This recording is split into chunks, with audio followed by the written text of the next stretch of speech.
સારું, બાઇબલ અભ્યાસની શરૂઆત કરીએ તે પહેલાં પ્રભુ ઈસુના નામમાં આવેલા સર્વને પ્રેમી સલામ. 27મો અધ્યાય આપણે શીખી રહ્યા છીએ અને મેં પૂછ્યું તે પ્રમાણે 26મી કલમથી બાકી છે. મારો પેલો ટેવ પ્રમાણે યાદ કરું, સૌથી પહેલાં તુરને શિક્ષા કેમ થઈ તો કે તાળી પાડી એટલે, બરાબર? એટલે આપણે તાળી પાડવાની નહીં. ખ્યાલ આવી ગયો? ક્યારે તાળી પાડી? કોઈકનું ખરાબ થાય ત્યારે, કોઈનું નુકસાન થતું હોય ને તમે રાજી થાવ ત્યારે પહેલી શિક્ષા થાય. બીજી શિક્ષા થઈ એમના અભિમાનના કારણે, સૌંદર્યના કારણે. એ સમૃદ્ધ અને સૌંદર્યવાળા હતા, એનું અમને અભિમાન થયું, એની શિક્ષા થઈ. એમાંથી આપણે શું શીખ્યા? પ્રભુએ જે આપ્યું હોય તે પ્રેઝ ધ લોર્ડ, અભિમાન કરવાનું નહીં, રૂપનુંય નહીં, ધનનુંય નહીં, ને નોકરીનું ને રોજીરોટીનુંય નહીં, ભણતરનુંય નહીં. જે છે તે પ્રભુનું. આ બીજું થયું. ત્રીજું શું કારણ બતાવ્યું આપણને? કે એમના વેપાર ધંધામાં એ શું કહેવાય, અભિમાની બની ગયા, અમારા જેવો કોઈ નહીં. હવે વેપાર ધંધો ગઈ વખતે આપણે જોઈ ગયા ને, ત્યારે તુર નગરનો ધંધો ખરો, પણ એની સરખામણી નાવડા સાથે કરી. એ આપણે ગઈ વખત જોઈ ગયા. અને નાવડાના બધા ભાગ પણ આપણે ગઈ વખત જોઈ ગયા, એના લાકડા પણ જોઈ ગયા, એની શોભા પણ જોઈ ગયા. અને જતાં જતાં શું શીખી ગયેલા? એ જમાનામાં બેંક નથી, સાહુકાર હતા. એટલે કોણ કેટલો પૈસાદાર છે એ ખબર પડે નહીં. એટલે એ વખતની મેથડ, અથવા આપણા ભારતમાં પણ એ વખતની મેથડ, પૈસા પ્રમાણે ધજા એના ઘર ઉપર ફરકાવવામાં આવતી હતી. એ ધજા ઉપરથી ખબર પડે કે આ ઘર લક્ષાધિપતિ છે, કરોડપતિ છે કે મિલિયનેર છે, જે હોય તે, પણ ધજા ઉપરથી ખબર પડે. અને છેલ્લે મેં તમને એ પ્રમાણે કહેલું કે નાવડા ઉપર પણ ધજા હોય, જેથી એ કોની માલિકીનું છે, કયા દેશનું છે એ ઓળખાણ થાય. અને એ આધારે દેશની ઓળખાણ રાષ્ટ્રધ્વજમાં આવે. એટલે બે પાસા જોઈ ગયા, એક નાવડાની ઓળખ ધજાથી અને એક રાષ્ટ્રની ઓળખ ધજાથી. પણ વચમાં નડ્યું કયું? પેલા ઘર ઉપર ઝંડા રાખે એ. હું કરોડપતિ એટલે મારી ધજા મોટી, તું લક્ષપતિ તારી ધજા નાની. એ જે ધનનું અભિમાન દેખાડવા ગયા ને, એ એમને નડ્યું. એટલે કદી ધનનું અભિમાન બાઇબલ પ્રમાણે વિશ્વાસીઓએ કરવું જોઈએ નહીં. જે હોય તે સારું. હવે આજે આગળ જઈએ છીએ તે પહેલાં આટલું યાદ રાખજો. મેં જતાં જતાં કહેલું કે એ જમાનામાં વિનિમયથી લેવડ દેવડ થતી હતી, પૈસાથી નહીં, કેશ નહીં. વસ્તુ આપો અને વસ્તુ લો. તમારી પાસે હોય તે બીજાને આપો અને બીજાની પાસેથી તમે લો. એને સાટા પદ્ધતિ કહેવાય. અને એ તો અંગ્રેજોના સમય સુધી હતી, અને એનો તો અનુભવ મને થયો છે. એ આ આખો સાર 26-27 બે અધ્યાયનો આપણે જોઈ ગયા. હવે 26મી કલમ કાઢો. 27મા અધ્યાયની 26મી કલમ. બાઇબલ લાવ્યા હોય તો હિજકેલનું પુસ્તક 27મો અધ્યાયને 26મી કલમ. તારા હલેસા મારનારા ભર સમુદ્રમાં લાવ્યા છે, પૂર્વના વાયુએ સમુદ્રની વચ્ચે તને ભાંગી નાખ્યું છે. આ વર્ણન એમના વાણનો નાશ સમુદ્રમાં થયેલો એ બતાવે છે. પણ એની ભાષા કઈ છે એ એની પહેલાંની. હવે આ મૂળ હિબ્રુમાંથી આપણને મળ્યું ને, તો હિબ્રુમાં સમુદ્ર વચ્ચે ડૂબાડી દેવાના જે શબ્દો વાપર્યા છે તે જ તુર માટે વાપર્યા છે. નાવડું ભર સમુદ્ર વચ્ચે ડૂબાડી દઈશ. હવે જુઓ, આપણને ભરોસો બેસે, પ્રભુ કહેતા હોય કે આપણે વાણ લઈને નીકળ્યા હોય વેપાર કરવાનો, પ્રભુ કે ભર દરિયે ડૂબાડી દઈશ, તો આપણે હસીએ, અમારી ત્યાં તો મોટું નાવડું છે, સરસ સર છે, આટલા માણસો છે, અમે બચી જઈશું. આવું ખ્રિસ્તીઓએ કરેલું. ક્યારે? ટાઇટન નામની પેલી સ્ટીમર બનાવી ત્યારે. ટાઇટેન કહે છે કે વિશ્વમાં એટલી મોટી એ સ્ટીમર બની જ નહોતી, કદાચ હજારો મુસાફરો બેસી શકે એવા.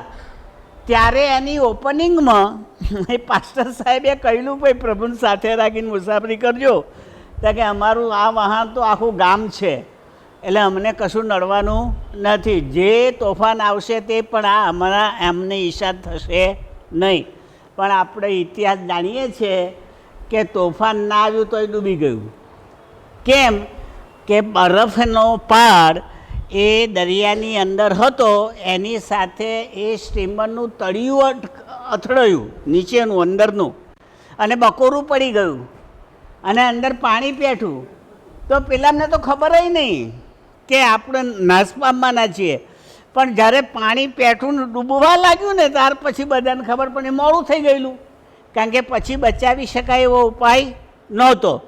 એટલે ઘણી વખત આપણે બહાદુર હોય, ચાલાક હોય, આપણી પાસે બધા ઉપાયો હોય, તોય પ્રભુને સાથે રાખવા જોઈએ. એ ખ્રિસ્તી સિદ્ધાંત છે. ગમે તેવા હોશિયાર હોય, બધું આવડતું હોય, તોય પ્રભુને સાથે રાખવા જોઈએ. એ ટાઇટેન પરથી આપણને ખબર પડે છે. એનું વર્ણન અહીં કર્યું. પણ બાઇબલમાં જ્યારે આ વર્ણન કર્યું ત્યારે એ સ્ટીમર તો બની નથી, એ તો આપણને સમજવા માટે આવી. તો પછી બાઇબલમાં ભર સમુદ્રે ડૂબાડી દઈશ એવું વર્ણન કર્યું, તે શોધવું પડે આપણે કે પ્રભુ યહોવાએ એવું કરેલું? ભર સમુદ્રમાં કોઈને ડૂબાડી દીધેલા? તો આપણને ખબર પડે છે મિસરીઓને ભર સમુદ્રમાં ડૂબાડી દીધેલા, રથ સાથે, ઘોડા સાથે. ભાઈ હા, આ સમજ. લાલ સમુદ્ર જ્યારે પાર કરીને એ લોકો પસાર થાય છે ત્યારે એમની પાછળ પડેલું લશ્કર ભર સમુદ્રમાં ડૂબી જાય છે. આ શબ્દો એ નિર્ગમનમાં છે. એ જ શબ્દો અહીં બતાવે છે કે હું આવું કરીશ. એટલે તુરને યાદ દેવડાવે છે કે જો હું શક્તિશાળી ઈશ્વર છું, પેલા અમને સજા કરું તો તને ના કરું. આ વાત આમાં આવે છે. અચ્છા, હવે અત્યારના લોકો, ખાસ કરીને નાસ્તિક લોકો, રશિયન લોકો, સામ્યવાદી લોકો, એ ઈશ્વરમાં માનતા નથી. એ એમ કહે છે કે બચવાનું હોય તો બચી જવાય, ડૂબવાનું હોય તો ડૂબી જાય, એ તો બધો સંજોગ, એમાં ઈશ્વર શું કરવા માથું મારે? આવું માનનારા લોકો એ સામ્યવાદી દેશો છે, એને નાસ્તિક દેશો કહેવામાં આવે છે, અને તદ્દન ધર્મની વિરુદ્ધ જનારી પ્રજા છે. એવા એક એન્જિનિયરને એક પાળક સાહેબની સાથે પ્લેનમાં સીટ મળી, ફ્લાઇટમાં સીટ મળી પાળકની જોડે. એન્જિનિયર રશિયાનો, એ બે ઇંગ્લેન્ડ જતા હતા. પણ પાળક સાહેબ બાઇબલ વાંચતા હતા અને એમાં આ આવ્યું, કયું? ડૂબાડી મૂકવાનું. એટલે એ બાઇબલ બંધ કરીને હાલેલુયા કે, એમણે બોલે હાલેલુયા. તો પેલો પાછળવાળું શાનું લે હાલેલુયા બોલે છે? શું ત્યાં કહે છે કે મારા પ્રભુએ એમના લોકોને દરિયો પાર કરાવ્યો અને પાણીને ખસેડી નાખ્યું અને સામે કિનારે લઈ ગયા. એ મારા બાઇબલમાં લખ્યું છે, એટલે હું હાલેલુયા બોલ્યો. પેલો તો મસ્કરી કરનારો હતો, એને તો બાઇબલની કંઈ ટીકા કરવી હતી. ત્યાં કહે છે ભાઈ તને ખબર નથી. પાળકને કહે છે શું? 1.5 ફૂટનું જ પાણી હતું, 1.5 મેથ. એ એમ કહે છે આટલું જ પાણી હતું,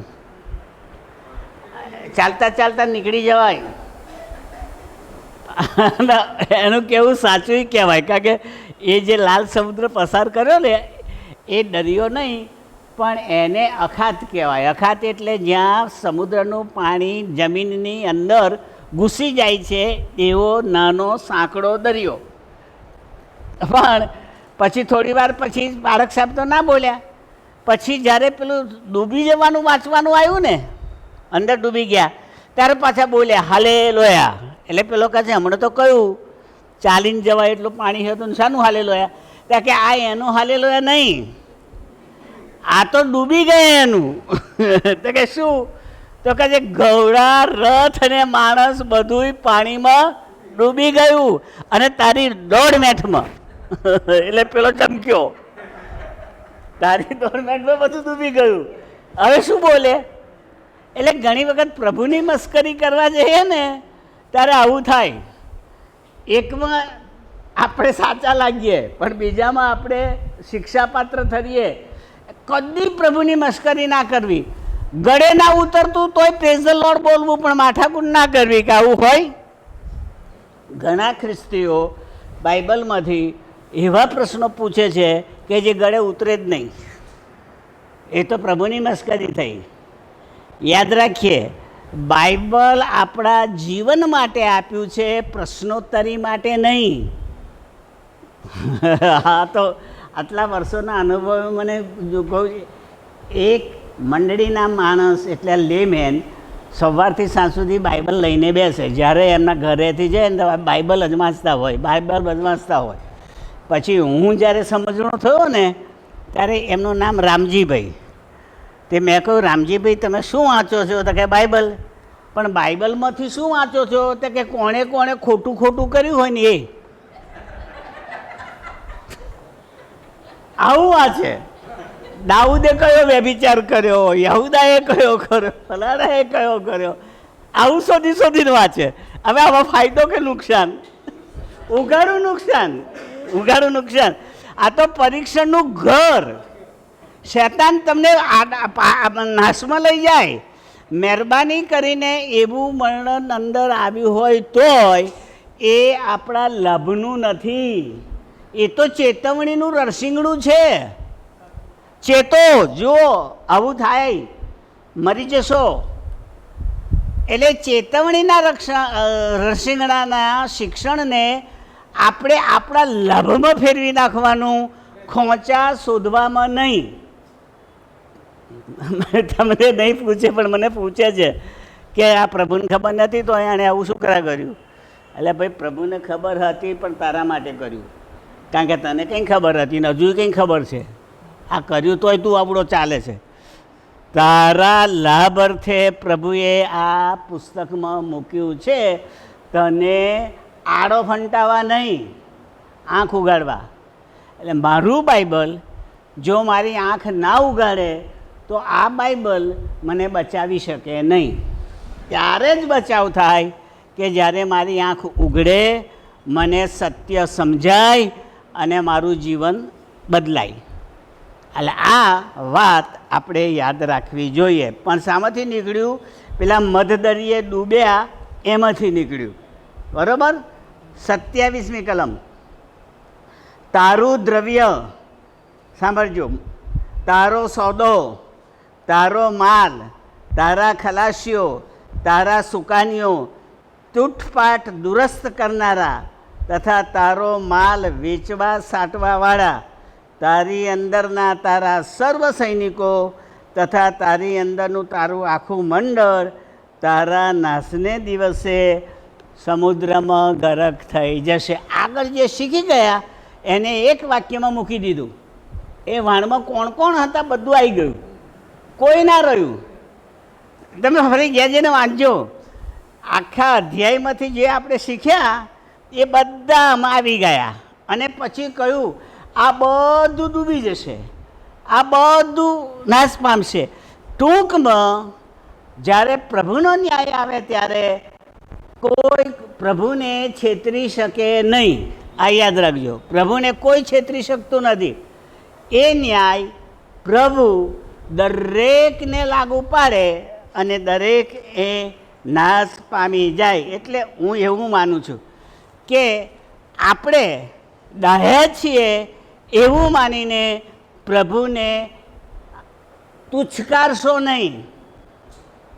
ભલે ડાયા રહ્યા, પ્રેઝ ધ લોર્ડ, પણ નમ્ર ભાવે કહો કે પ્રભુ આ જેવો છો એવો તરું છું, તું મને હજુ સુધાર. હું આટલો ધાર્મિક છું, વધારે ધાર્મિક બનાય. હું આત્મિક છું, મને વધારે આત્મા આપ. મને આત્માનું બાપ્તિસ્મા મળ્યું છે તો મને ભરપૂર આત્મા આપ. આ ક્રિયા રહેવી જોઈએ. પ્રભુ પાસેથી માગવાના, આશીર્વાદ માગવાની ક્રિયા વધતી રહેવી જોઈએ. બસ મારે નથી જોઈતું, પૂરું થઈ ગયું એવું નહીં. આ બાઇબલમાં આપણને બતાવવામાં આવ્યું છે. તો યાદ રાખીએ, ગરક થઈ જશે બધા માણસો, ડૂબી જશે, નાશ પામશે. 28મી કલમ. તારા સુકાનીઓની બૂમોના અવાજથી દરિયા કિનારો ધ્રુજશે. ખરેખર ના ધ્રુજે, પણ આ રૂઢિપ્રયોગ આવ્યો. જ્યારે અચાનક મરણ આવે ને ત્યારે ભલભલા માણસો ધ્રુજી જાય. ધરતીકંપ આવે ને તો આપણે ધ્રુજવા લાગીએ. વાવાઝોડું આવે ને અને કડકા ભડકા થાય આકાશમાં તો મારા પગ પણ ધ્રુજે. ડર તો લાગે જ. કોઈ માણસ એમ ના કરે કે હું નિડર રહીને ઊભો રહી શકું. પ્રભુના ચિહ્નોની સામે માણસ ધ્રુજી જાય. હવે આ નાવડું ડૂબ્યું એટલે એના સુકાનીઓ ધ્રુજ્યા. હવે શું થશે? હવે કોણ બચાવશે? સુકાની એ વાણનો કેપ્ટન, એ વાણને દોરનારો, એ વાણનો આગેવાન, એ વાણને સલામત પહોંચાડનારો. હવે હું તમને હસવા જેવું કહું, આપણી મંડળી જો વાણ હોય તો સુકાની કોણ? પાળક સાહેબ. હા બરાબર, પાળક સાહેબ. તો જ્યારે આફત આવે ને ત્યારે પાડે કંઈ ધ્રુજે. આપણે ધ્રુજીએ એવું નહીં. આફત આવે છે ને, મંડળી પર આવે, સતાવણી પર આવે, માણસો પર આવે. ભલે બહાર ના દેખાય પણ અંદર તો ધ્રુજારી આવે જ. કા હવે આપણી મંડળીનું શું થશે? હવે આપણું નાવડું ચકશે કે નહીં ટકે? ભાઈ એ તો જ્યાં છત્તીસગઢમાં જઈને પૂછી આવો. બાળકોને જેલમાં પૂરે છે અને કેટલાક તો મરી ગયા. હવે આ પરિસ્થિતિમાં એ લોકો મિટિંગ લેતા હોય તો ધ્રુજારી ના આવે? ડર ના લાગે? ભાઈ હું જોવા નથી ગયો પણ પેપરવાળા અને આ સમાચારવાળા એવું કહે છે ચાલુ દેવળમાં પેલા અંદર જઈને મારે છે. પેપરવાળા એવું કહે છે, મેં નથી જોયું. બરાબર? તો આપણે ભજન કરતા હોય, પેલા લાકડીઓ લઈને આવ્યા હોય તો ડર લાગે કે ના લાગે? તમે સાચું કહેજો. સાચા ઈશ્વરને ભજનારા હોવા છતાંય આપણા પગ ધ્રુજે. તો આ વર્ણો ચલાવનાર પેલા એના સુકાનીઓ એ ધ્રુજશે એવો શબ્દ વાપર્યો છે. અને એ ધ્રુજ્યા હશે કારણ કે નાશ પામવાના હતા. 29મી કલમ. અને જે હલેસા મારનારા ખલાસીઓ સમુદ્રના સુકાનીઓ પોતપોતાના વાણોમાંથી ઉતરી જશે અને તેઓ સર્વ કિનારા પર ઊભા રહેશે. શું છોડી દીધું એમણે? નાવડું. ઉતરી પડ્યા અને કિનારે જતા રહ્યા. હવે આને બાઇબલના સંબંધ છે શોધી કાઢો. નવા કરારમાં લખ્યું છે. ઈસુએ કહ્યું, શું કહ્યું? હું ઉત્તમ ગેટા પાળક છું, હું ગેટાના માટે જીવ આપું છું. પણ જે નોકર હોય છે એ જ્યારે પેલું વરુ આવે છે ને હુમલો કરવા, ભાઈ બાઇબલમાં લખેલું બોલું છું, ત્યારે બચાવવાના બધે નાસી જાય છે અને ગેટાને મરવા દે છે. તો જે સાચા આગેવાનો નથી, જે સાચા દોરનારા નથી, જે સાચા પાળકો નથી, જે સાચા ધર્મગુરુઓ નથી, એ જ્યારે સતાવણીનો યુગ આવે ને તો મંડળીમાંથી નીકળી એક બાજુ ઊભા રહે. આ વર્ણન પ્રમાણે આગેવાનો, નાવડું ચલાવનારાઓ ઉતરી ગયા, નાવડાને ડૂબવા દીધું અને એ કિનારે જઈને ઊભા રહ્યા. હવે આ વર્ણન આપણને ના ગમે કારણ કે આપણા આગેવાનોને તો આપણે માન આપીએ છીએ, બરાબર? પણ ન્યાય કાળે આવું બનવાનું છે એમ ઈસુએ કહેલું. કેમ? એમને વર્ણન વાંચજો, સુવાર્તામાં લખેલું છે. કહે છે કે ભાઈ ભાઈની વિરુદ્ધ થઈ જશે, બાપ દીકરાની વિરુદ્ધ થઈ જશે, દીકરો બાપની વિરુદ્ધ થઈ જશે, વહુ સાસુની વિરુદ્ધ, સાસુ વહુની વિરુદ્ધ, અને એકબીજાને મારવા માટે પ્રયત્ન કરશે, મરાવી નાખશે પોતાનો જીવ બચાવવા. આ ઈસુનું વર્ણન છે નવા કરારમાં. તો એ તો નાવડામાંથી ઉતરી પડ્યા એવું જ કહ્યું ને. હું ઘરમાં હોઉં ને મારા ઘરના બાળકોને મારે સાચવવાના હોય, કુટુંબીઓને સાચવવાનું હોય, એના હું દોટ મૂકીને નસી જાઉં તો ઘરનાવાળાનું શું થાય? શું થાય કહો? આવું થયું અહીંયા, આવું થયું. એ લોકો કિનારે જઈને ઊભા રહ્યા અને નાવડું ડૂબી ગયું એટલે સર્વ કિનારા પર જઈને ઊભા રહેશે. 30મી કલમ. તેઓ તારે માટે શોક કરીને મોટે સાદે વિલાપ કરશે. કોણ? પેલા કિનારે ગયા એ. કોના માટે લડશે? ડૂબી ગયા એમના માટે. અહીંયા હવે તમે આપણે આપણો જીવ બચાવવા નાસી જઈએ અને પછી ઊભા ઊભા રડીએ તો પ્રભુ ના જુએ? બચાવવાનું હતું તો બચાવ્યું નહીં, તો શાનો રડવા બેઠો છે? પ્રેમ તો છે નહીં તારામાં. જો પ્રેમ કરનાર વ્યક્તિ, મારા બાઇબલમાં ઈસુના શિક્ષણ પ્રમાણે એવું કહ્યું છે કે મિત્રના માટે જીવ આપવો એના કરતાં મોટો પ્રેમ બીજો કોઈ છે જ નહીં. ઈસુએ નવા કરારમાં કહ્યું. એનો અર્થ ઈસુએ આપણને મિત્ર ગણ્યા અને આપણા માટે જીવ આપ્યો. હવે આપવાનો થાય જીવ ત્યારે તો બધા જતા રહે. હવે આનો દાખલો કોઈકે કહેલો, મને લાગે રવિવારના ભજન સેવામાં, કયા પાળક સાહેબ હું ભૂલી ગયો છું, પણ એમણે કહેલું. એ પાળક સાહેબ વર્ષો સુધી અમેરિકામાં રહેતા હતા અને એમણે દાખલો આપેલો. એમણે એવું કહ્યું કે જેવા આપણા ખ્રિસ્તી દેવળો હોય ને એવા શેતાનના દેવળો ત્યાં છે, કાળા પોશાકવાળા અને એન્ટીક્રાઇસ્ટવાળા. એ ભાઈ એ તો હું કંઈ ગયો નથી, એ તો કેનારા આપણું સાંભળેલું હું તમને કહું છું, તમે મારું સાંભળજો, બરાબર. પછી કહે છે કે એવું થયું કે આ જે શેતાની ચર્ચ હોય ને ત્યાં હથિયાર લઈને જવાનું, ચપ્પુ લઈને જવાનું, ભાલો લઈને જવાનું, તરવાર લઈને જવાનું. એ તો હોવું જ જોઈએ, એમના બાઇબલ પ્રમાણે હોવું જોઈએ. હવે જ્યાં હથિયાર હોય અને વાંકું પડે તો મારામારી થાય, કારણ કે હથિયાર તો છે જ.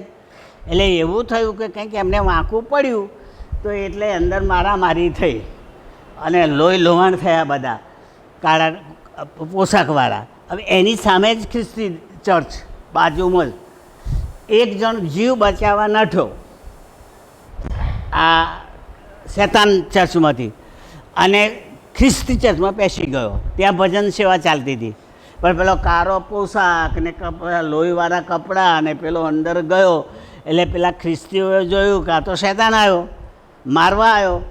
એટલે પછી કોઈ આ બારીએથી નાઠું, કોઈ આ બારીએથી નાઠું, કોઈ બારણામાંથી નાઠું, બધા ભજન કરનારા પગ ધ્રુજા કહેવાય કે નહીં? ખ્રિસ્તીઓના પગ ધ્રુજા કહેવાય કે નહીં?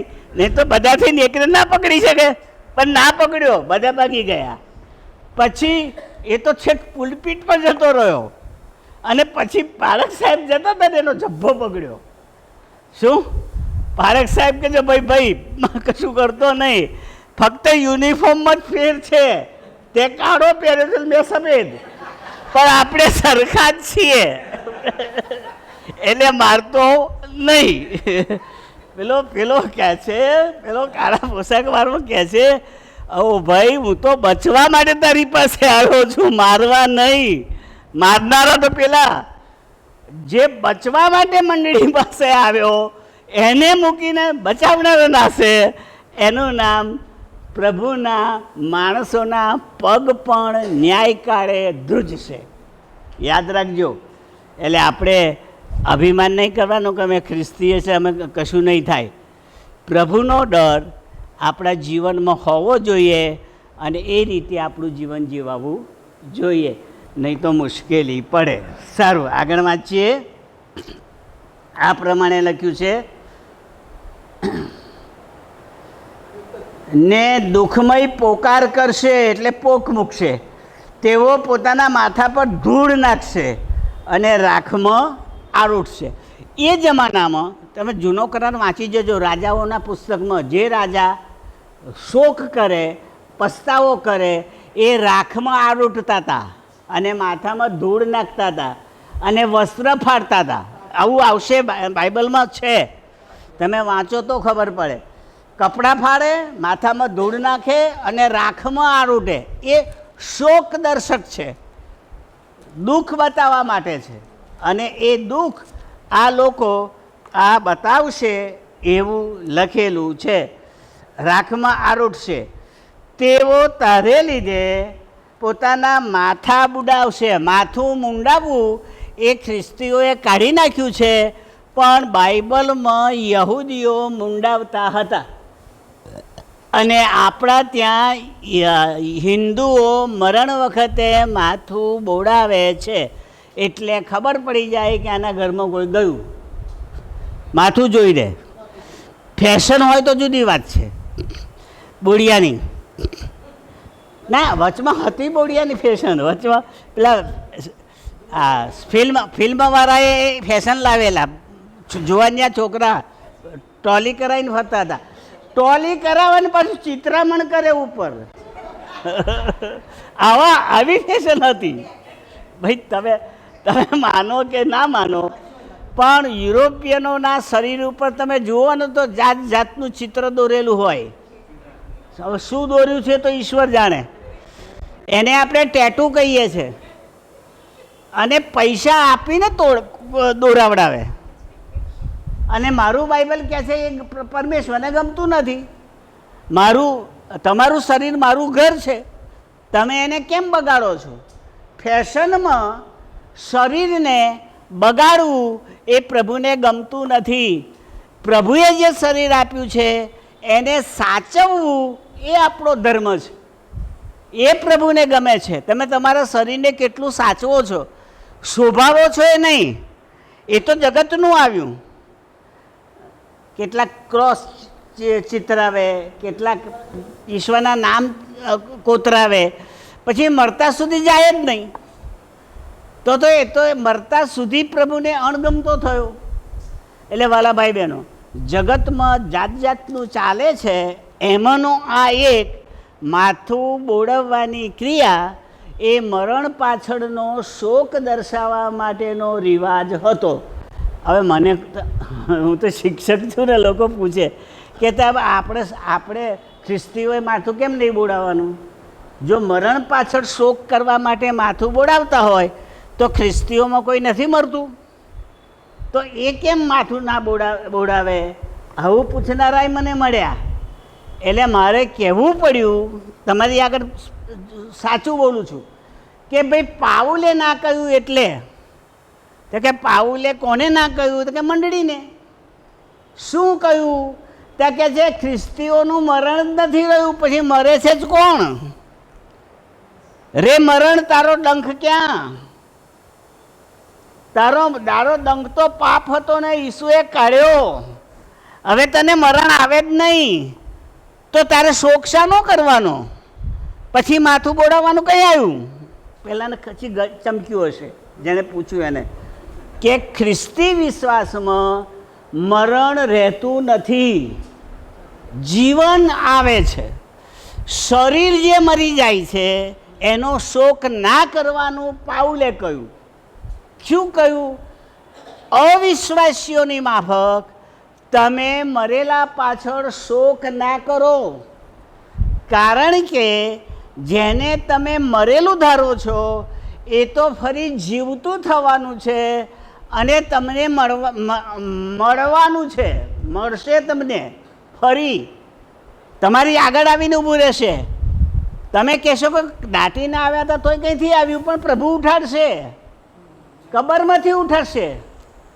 બાઇબલ તો ઉઘાડું કહે છે કબરો ઓગળી જશે ને મરેલા જીવતા થશે. સમયગાળો થોડો આપ્યો છે કે 25 વાળા જ ઉઠે, 24 વાળા ના ઉઠે? થોડો આપ્યો છે સમયગાળો? નથી આપ્યો. સર્વ મરેલા ઉઠશે. તો જ્યારે મરેલા ઉઠે તો મરણ કઈ રહ્યું? મરણ તો ગરક થઈ ગયું. એટલે આપણે માથું બોડાવતા નથી. એટલે આપણે શોક કરતા નથી, અને એટલે આપણે શોક સભા રાખતા હોય તો ખબર નહીં, રાખતા હું તો જાઉં છું શોક સભા લેવા, કારણ કે લોકો બોલાવે છે. પારખ સાહેબ ના પાડે છે ને એટલે મને બોલાવે છે, અને મને બોલાવે છે હું તો જાઉં છું, કારણ કે મારે તો ત્યાં જઈને બાઇબલ શીખવવાનું ને, મારે બીજું શું કરવાનું. પણ નહીં માનો, જે શોક સભા હું ગાઉં છું ત્યાં દેવળ કરતાં વધારે માણસો એકઠા થયેલા હોય છે, અને બધા ધર્મના, ફક્ત ખ્રિસ્તી નહીં. સોસાયટીમાં રાખી હોય ને તો અમે મુસ્લિમ હોય, શીખ હોય, હિન્દુ હોય, ખ્રિસ્તી હોય, બધા પેલાના ત્યાં શોક માટે આવ્યા હોય. એટલે ત્યાં આપણને એવી તક મળી જાય કે બાઇબલ જેટલું કહેવું હોય એટલું કહી દેવાય, સાચું. પણ આ સુવાર્તા પ્રચારના કામમાં મારા માટે શોક સભા કામમાં આવે છે, પણ પાઉલે શોક કરવાનો ના પાડ્યો છે, અને એટલે આપણે શોક કરતા નથી. સારું, હાલેલુયા. આગળ વાંચીએ. હા, અને અંગે ટાટ વીંટાળશે, એટલે શોક દર્શક પહેરવેશ, ને હૈયાપાટ તથા દુઃખમય વિલાપ કરીને તારે માટે રડશે, એટલે તુરના માણસો માટે વિલાપ કરશે. તેઓ વિલાપ કરીને તારો પરજ્યો ગાઈને તારે માટે શોક કરશે, અને કહેશે કે તૂર જે સમુદ્રમાં ચૂપ કરી નંખાયું છે તેના જેવું કોણ છે. આ ગીત છે, આજે વાંચ્યું ને ગીત, કોનું? પેલા ડૂબી ગયા એનું, તૂરનું. પણ મરણ વખતે ગવાય એનું નામ પરજ્યો. એ મરણ વખતે ગવાતા ગીતો આજથી 70 કે 100 વર્ષ પહેલાં હતા, મેં સાંભળ્યા છે. એક ગવડાવે ને બીજા ગાય અને છાતી કૂટે. સાચી નહીં, દેખાવની ખૂટે. સાચી કૂટે તો માતા પડી જાય, જે હોય તે. પણ આવા રિવાજો હતા, એ આપણે ખ્રિસ્તી બન્યા પછી ગયા. હજુ પણ જે ખ્રિસ્તી નથી એવી કોમોમાં તમે કોઈક મરણ વખતે જ્યારે કાણ મોકાણ હોય અને જો જઈ ચડો તો તમે જોજો, તમને દેખાય. આ રિવાજ હતો અને હજુ પણ બિન ખ્રિસ્તીઓમાં છે, પણ પ્રભુનો આભાર માનીએ કે આપણા માટે પરજ્યો ગયો.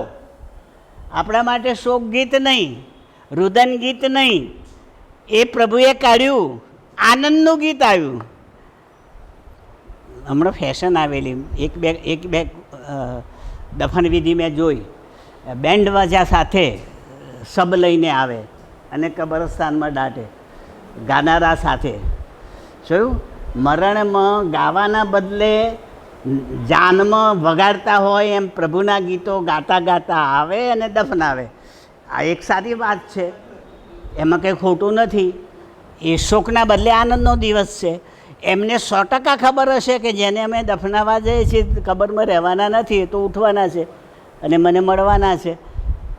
અથવા તો જે વ્યક્તિ મરી ગઈ હોય ને, એણે મરતા પ્રતિજ્ઞા લેવડાવી હોય કે હું મરી જાઉં તો મને આવું કરજો, તોય કરવું પડે,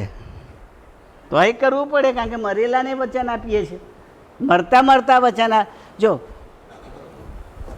આપણા ન્યાયાધીશો આવું માને છે કે જેને અંતિમ સમયે શિક્ષાની અંતિમ સમયે ફાંસી આપવાની હોય એ વખતે એની અંતિમ ઈચ્છા પૂછવામાં આવે છે. ભાઈ મેં સાંભળ્યું નથી, હું તો વાંચેલું કહું છું, હું કોર્ટમાં ગયો નથી, મેં એવું સાંભળ્યું નથી. પણ એની અંતિમ ઈચ્છા પૂછવામાં આવે છે, અને અંતિમ ઈચ્છા પૂરી કરવામાં જ આવે છે. આ યાદ રાખીએ.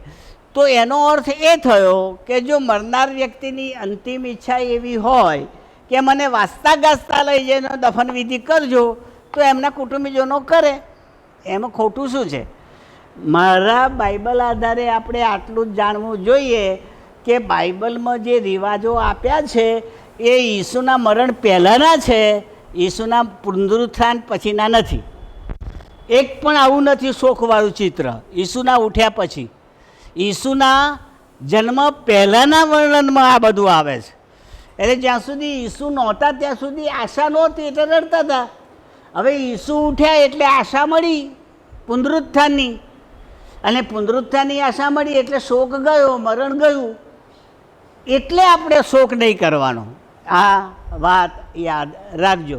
તો પરજીયો એટલે શોકનું ગીત એ આપણે જોઈ ગયા.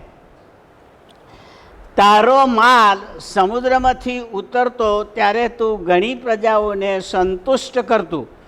તું તારા પુષ્કળ દ્રવ્ય અને માલથી પૃથ્વીના રાજાઓને ધનાઢ્ય કરતું. એની સમૃદ્ધિ બતાવી. માલ ઉતરે તો ખરીદનારા રાજીના રેડ થઈ જાય.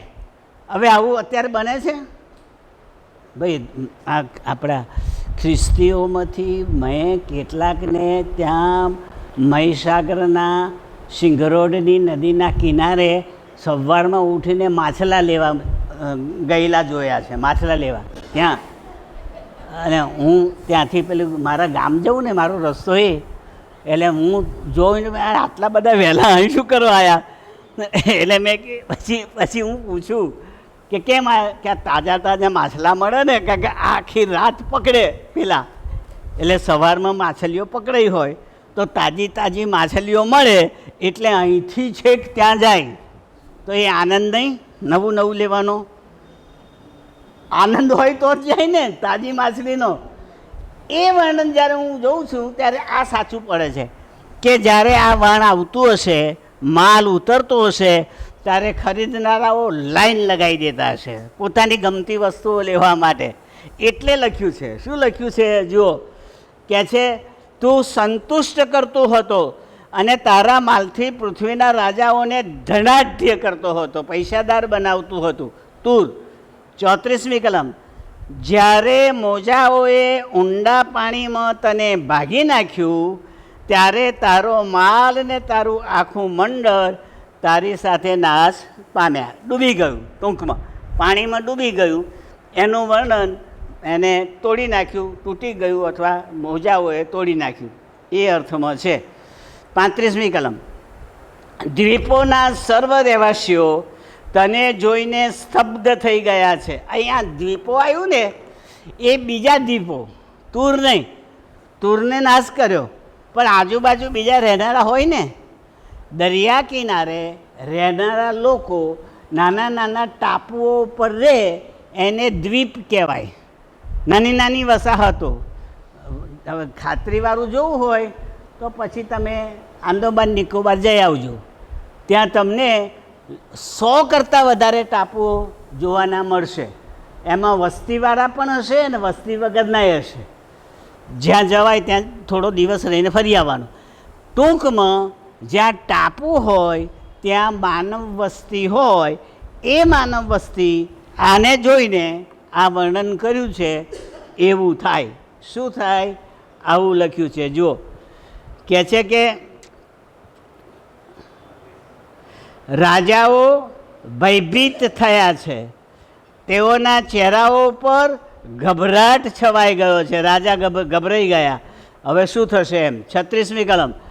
અન્ય પ્રજાઓના વેપારીઓ ત્રાહે ત્રાહે પોકારે છે. એટલે બહુ તંગીમાં આવી ગયા છે, મુશ્કેલીમાં આવી ગયા છે, માલસામાં નથી રહ્યો. તું ત્રાસરૂપ થઈ પડ્યું છે અને તું ફરી કદી હયાતીમાં આવશે. હવે આ કેટલાક શહેરો માટે વપરાયેલું છે, બધા માટે નહીં. નાશ પામી જાય પણ પ્રભુ ફરી ઊભું કરે, પણ આને ફરી નહીં કરે એ બતાવવા માટે કયો શબ્દ વાપર્યો? ફરી તું ઊભું થશે નહીં. આવું કંઈ કહેલું પહેલાં જ્યારે યહોશુઆ ઇઝરાયેલીઓને લઈને કનાન દેશ જીતવા જાય છે ત્યારે પહેલું જે શહેર આવે છે તે યરીખો. સૌથી પહેલું શહેર યરીખો. અને યરીખોને જ્યારે જીતે છે ત્યારે પ્રભુએ કોટને અવાજથી તોડી નાખે છે, સાઉન્ડના પરાક્રમ વડે તોડી નાખે છે. એ તો વર્ણન છે બાઇબલમાં, પણ પછી આ લખ્યું છે એવું ત્યાં લખ્યું છે, હવે ફરી તું બંધાશે નહીં. યરીખોને કહ્યું, આજે નથી બંધાયું. પ્રભુ કે પૂરું થાય, હવે તું બંધાશે નહીં, અને જો કોઈ બાંધશે તો એનો મોટો છોકરો મરી જશે.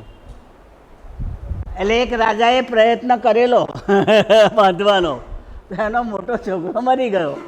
અચ્છા, હવે જે લોકો ઇઝરાયલ જઈને આવ્યા છે એ યરીખો જોવા જાય છે, પણ ત્યાં ઢગલા સિવાય કશું નથી. રાખનો ઢગલો છે ઊંચો, બીજા બધા અન્ય રવસાહતો છે, પણ યરીખો જ્યાં નાશ પામ્યું છે ત્યાં નહીં, પણ થોડે દૂર બીજું શહેર બંધાયું, એ યરીખો છે, નવું યરીખો.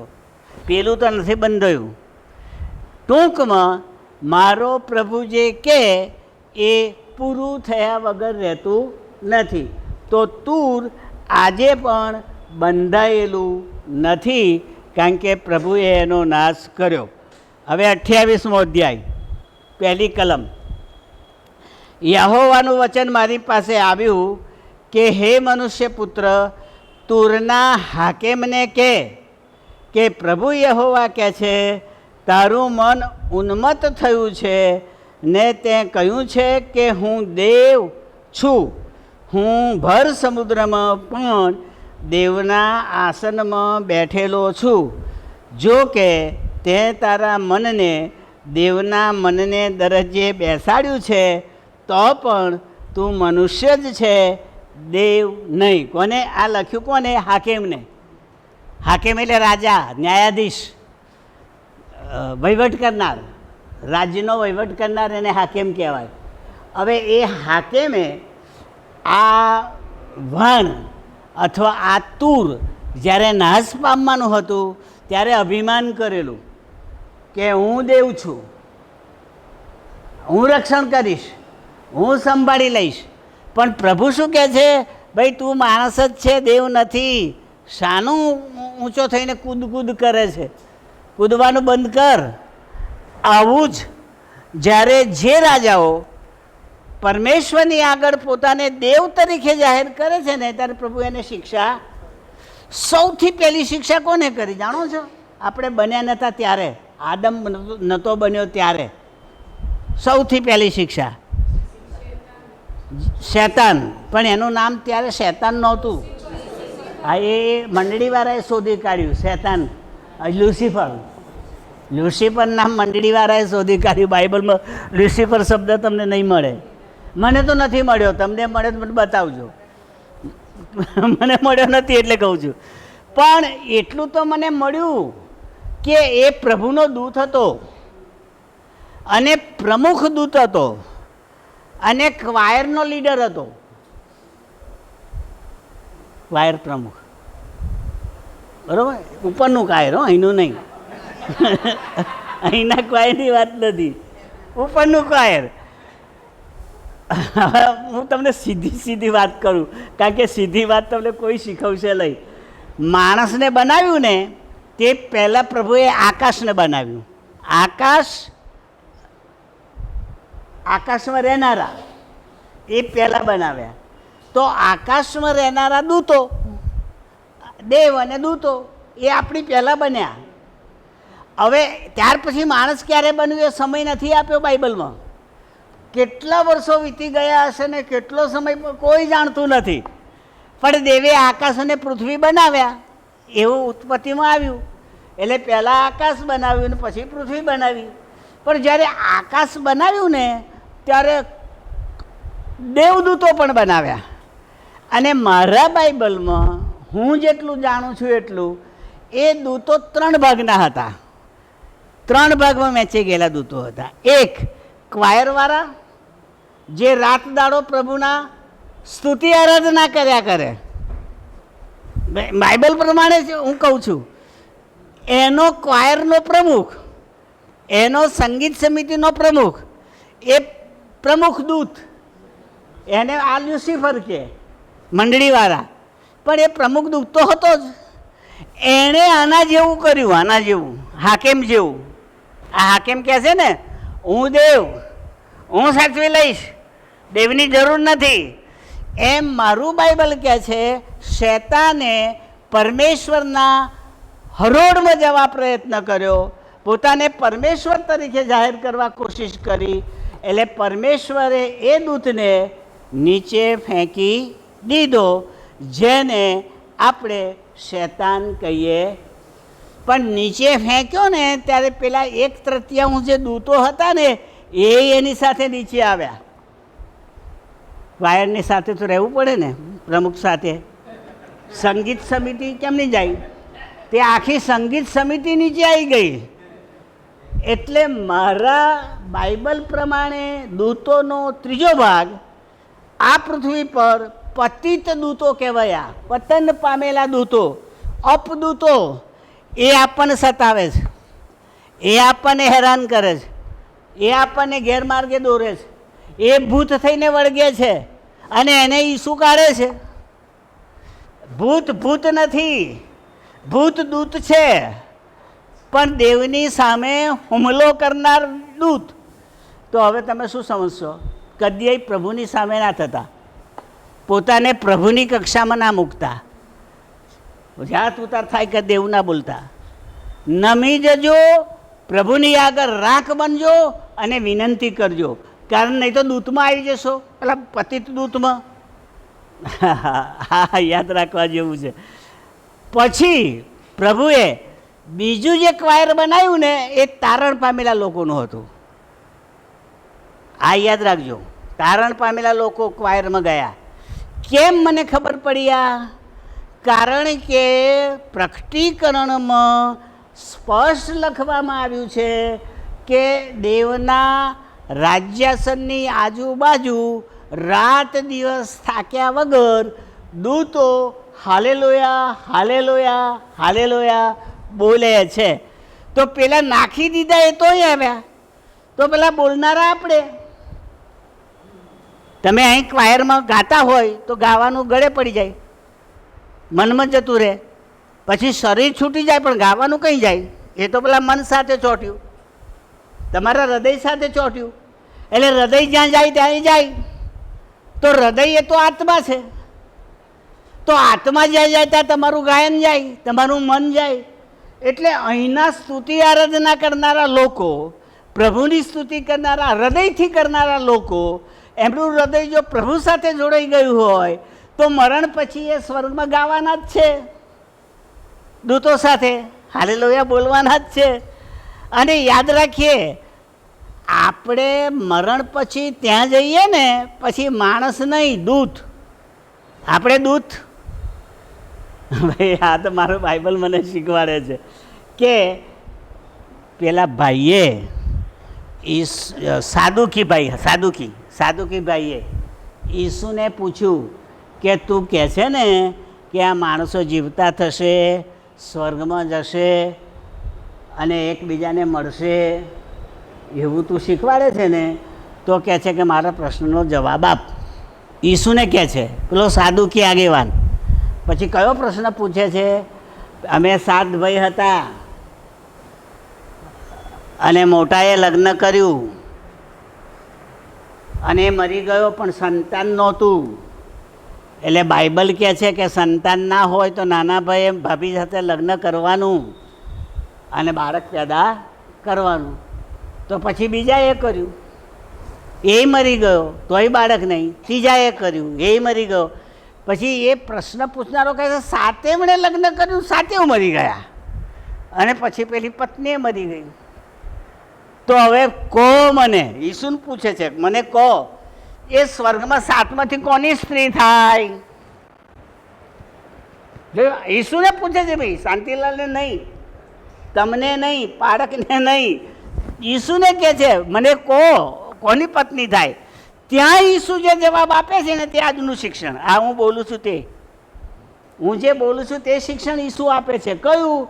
ઓ ભાઈ, ત્યાં કોઈ પરણતુંય નથી ને પરણાવાતુંય નથી ને વરય નહીં ને વવય નહીં. એ વહુ ને વર હું વધારાનું બોલ્યો, બાઇબલમાં નથી, એ બાઇબલમાં નથી, એટલે શોધજો નહીં, બરાબર? પણ ખુલાસો પ્રભુએ કેવો કર્યો? ત્યાં તો બધા દેવદૂતના જેવા છે, ઈસુએ કહ્યું ને, તો આપણે દેવદૂતમાં ના જઈએ ઉપર? જો ઈસુ કહેતા હોય કે માણસ અહીં, દૂત ત્યાં, તો હું દૂત બની જાઉં મરણ પછી. હવે દૂત બનીને ત્યાં ગયો તો હું અહીં ગાતો હોય તો ત્યાં ગાઉં. મને ગમે ગાવાનું.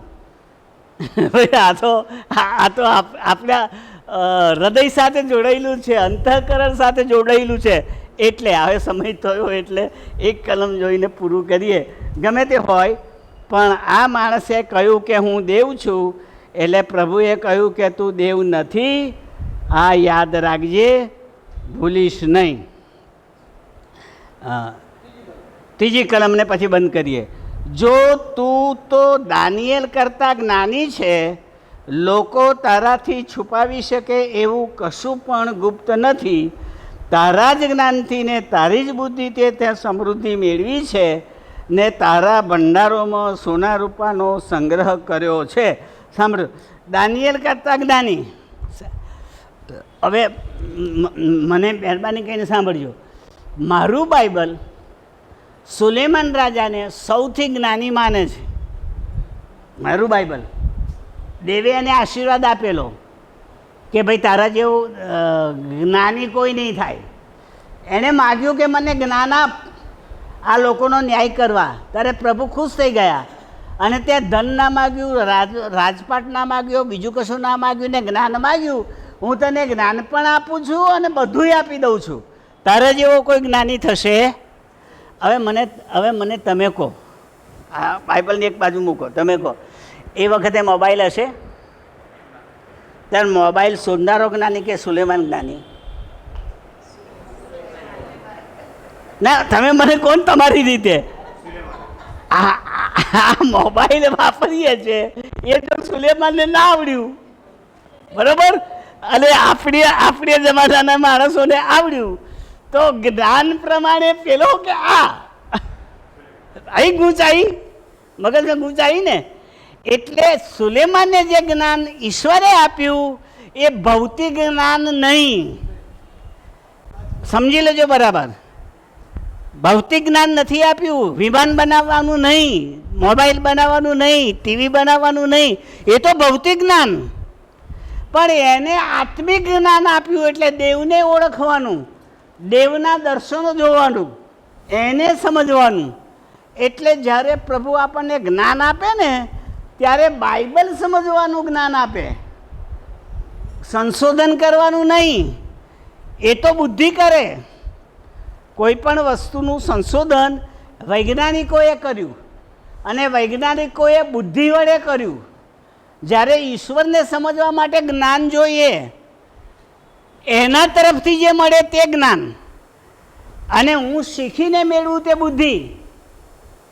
જો ભાઈ યાદ રાખો, આ ટેબલ જેણે બનાવ્યું ને એ બુદ્ધિ, પણ પરમેશ્વરનું ન્યાયાસન જે જોઈ શકતો હોય એ જ્ઞાન. યોહાન જ્ઞાની અને સુથાર બુદ્ધિવાળો. ખ્યાલ આવે છે? હું સમજું કહું છું તે. આપણા પૃથ્વી પરના સઘળા જ્ઞાન એ બુદ્ધિમાં જાય, અને ઈશ્વરને ઓળખવા માટેનું સમજ તે જ્ઞાનમાં જાય. તો સુલેમાન રાજાને ઈશ્વરે દેવને શોધવાનું ને અનુસરવાનું જ્ઞાન આપ્યું હોવું જોઈએ, એવું હું માનું છું. તમારે માનવું હોય તો માનજો, નહીં તો લોચો પડશે. સારું, આગળ વાંચીએ અને એક કલમ પૂરી કરી દઈએ. તારા જ જ્ઞાનથી ને તારી જ બુદ્ધિથી ને તે જે સમૃદ્ધિ મેળવી છે, ને તારા ભંડારોમાં સોના રૂપાનો સંગ્રહ કર્યો છે. આ જે જ્ઞાન આ ગણે છે, એનાથી એની પાસે શું આવ્યું? ધન, રૂપું, મિલકત, એ બધું મેળવ્યું. એ બુદ્ધિમાં જાય, કારણ કે બુદ્ધિ વડે આપણે મેળવીએ છીએ, એમાં ઈશ્વર ના આવે. અને જો ઈશ્વર આવતા હોય તો ઈસુએ પેલું દ્રષ્ટાંત કેમ આપ્યું પેલા માણસનું? કે ઈશ્વરે આશીર્વાદ આપ્યો અને ધનના ઢગલા થયા, અનાજના ઢગલા થયા. એ રાતે એણે શું કહ્યું? હું મારા ભંડારો તોડી નાખીશ, નવા બાંધીશ, એમાં ભરીશ, અને મારા જીવને કહીશ. શું કહીશ? હે જીવ, ખા પી અને મજા કર, તારી પેઢીઓની પેઢીઓ ખાય એટલું ભર્યું છે. ત્યારે ઈસુએ શું કહ્યું? આજ રાતે જ બાંધ પોટલા, આજ રાતે જ પોટલા બાંધી દે ભાઈ, તારો જીવ લઈ લેવાશે. આ બધું કોનું થશે?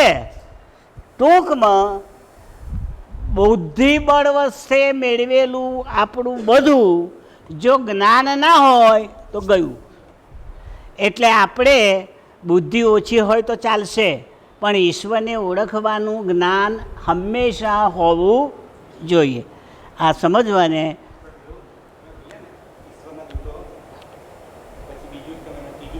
હા હા સરસ, બહુ સરસ. સારું કહી દઉં, 2 મિનિટ જશે, વાંધો નહીં. 3 ભાગ પડ્યા દૂતના. એક વાયરવાળા, બરાબર, એક સંદેશિયા. સંદેશિયા એટલે સમાચાર લઈ જનારા. એમાં ગાબ્રિએલ, મરિયમને સંદેશો આપવા નહીં આવતો, પ્રબોધકોને સંદેશો આપવા આવે છે કે નહીં? એ બીજું ગ્રુપ, એક વાયરવાળું નહીં. પ્રભુ કે કયાય જા કયાય જાય એ જાય, એ સંદેશિયાવાળું ગ્રુપ બીજા, ત્રીજા ભાગમાંથી બીજો ભાગ. અને પછી જે છેલ્લો રહ્યો ને એ લશ્કર, આકાશનું લશ્કર, આકાશનું સૈન્ય, એ પણ આ પૃથ્વી પર આવેલું છે. બાઇબલ બતાવે છે. પેલા એલિસાના ગેહજીને દેખાયેલું, પહાડ પર દેખાયેલું છે. એટલે એનો અર્થ એ થયો, ભાઈ હું તમને સીધી વાત કરું, દાનિયેલે પ્રાર્થના કરીને, સાંભળો, દાનિયેલે 21 દાડાના ઉપવાસ કર્યા અને 21 દાડાની પ્રાર્થના કરી. તો 21 દાડાને પ્રાર્થના કરીને ત્યારે દેવે દૂતને મોકલ્યો, જા દાનિયેલે મદદ કર, એ પ્રાર્થના કરે છે ને એ મુશ્કેલીમાં છે. પછી એ આવ્યો તો એને આવતા મોડું થયું, 21 દાડા જતા રહ્યા. એટલે પછી એને પૂછ્યું, પેલા દૂતે કહ્યું દાનિયેલને, તારી પ્રાર્થના દેવે સાંભળી, તરત જ હું આવતો હતો, પણ વચમાં પેલો ઈરાનનો રાજા મળ્યો ને એની જોડે લડતા માર મોડું થયું અને નહોતો આવવા દેતો મને કે તારી કને. એટલે મારા પ્રભુએ મિખાએલને મોકલ્યો મારી મદદે. જો લશ્કર એટલે મદદ કરનાર ખરો કે નહીં? ભાઈ અંદર લખેલું હોય તો માનજો, મારું ના માનતા. તો કે મિખાએલ આવ્યો, પછી મિખાએલ ઈરાનના રાજા સાથે લડ્યો, એટલે હું તારી કને. એમ આપણી પ્રાર્થનાઓમાં આપણી સહાય માટે, શૈતાનની વિરુદ્ધ લડવા માટે દૂતો છે અને આપણું રક્ષણ કરે છે. આ ગોખી રાખજો ને હૃદયથી માનજો. હું કદી એકલો હોઈ શકું નહીં. મારી પ્રાર્થના પ્રભુ સાંભળે અને મારી મુશ્કેલીમાં મને મદદ કરવા માટે દૂતોની સહાય આપે. આ ત્રીજો ભાગ થઈ ગયા. 3 વાયર, સંદેશિયા અને લશ્કર. એ પછી પ્રકટીકરણમાં ખુલાસો આવે છે. આ સમજવાને પ્રભુ આપણી સહાય કરો.